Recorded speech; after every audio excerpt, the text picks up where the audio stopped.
Assalamualaikum warahmatullahi wabarakatuh. Dalam kesempatan kali ini kita akan menceritakan tentang kisah Nabi Hud alaihissalam. Nabi Hud alaihissalam adalah nabi dan rasul keempat yang patut diimani. Kisah Nabi Hud banyak terdapat di dalam Al-Quran. Nama Hud bahkan juga diabadikan dalam sebuah surat, yakni surat Hud, surat ke-13.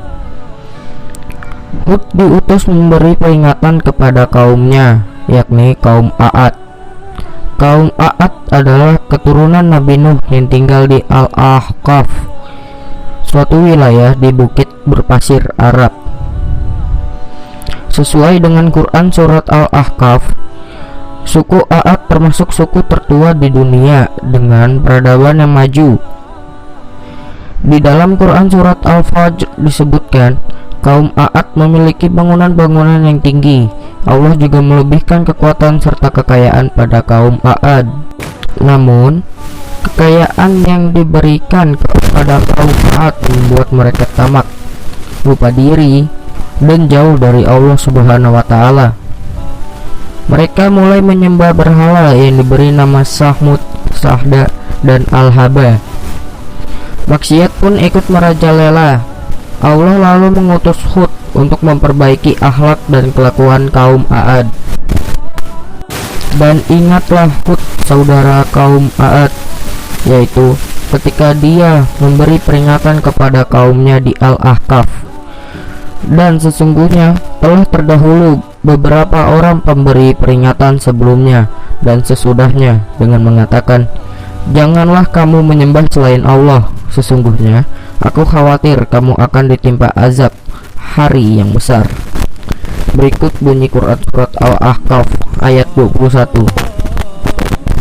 Setelah diangkat menjadi nabi dan rasul, Hud mulai memberi peringatan kepada kaum A'ad. Hud menyerukan kepada kaumnya untuk menyembah Allah dengan menunjukkan bukti-bukti keesaan Allah.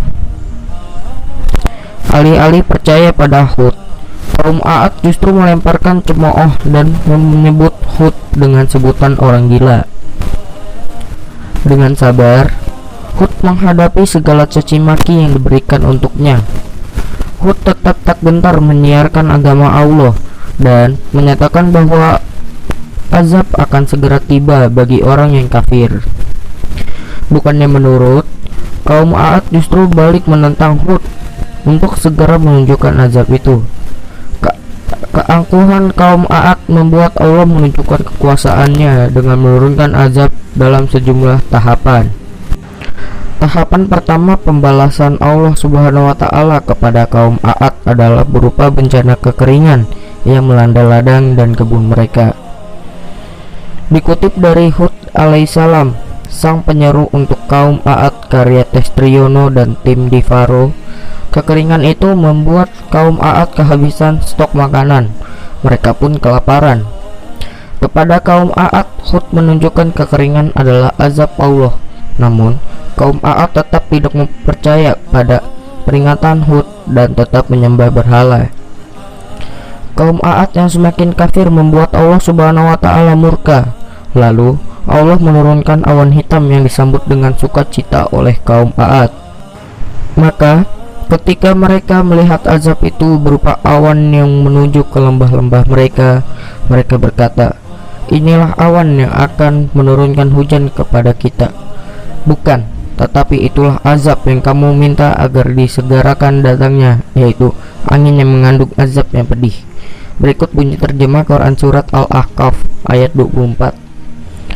Dalam surat Al-Ahqaf disebutkan, kaum A'ad ditimpa oleh angin yang dingin dan kencang yang berputar membinasakan selama 8 hari 7 malam.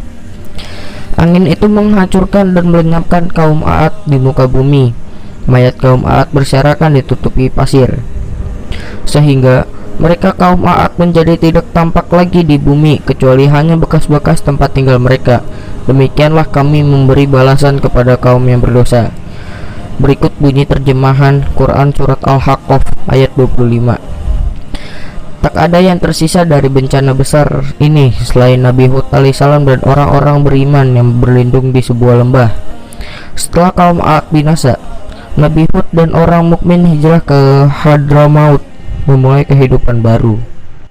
Itu tadi kisah Nabi Hud alaihissalam dan azab yang diberikan Allah untuk kaum Ad yang berupa angin kencang yang membinasakan mereka. Sekian dulu dari kami. Wassalamualaikum warahmatullahi wabarakatuh.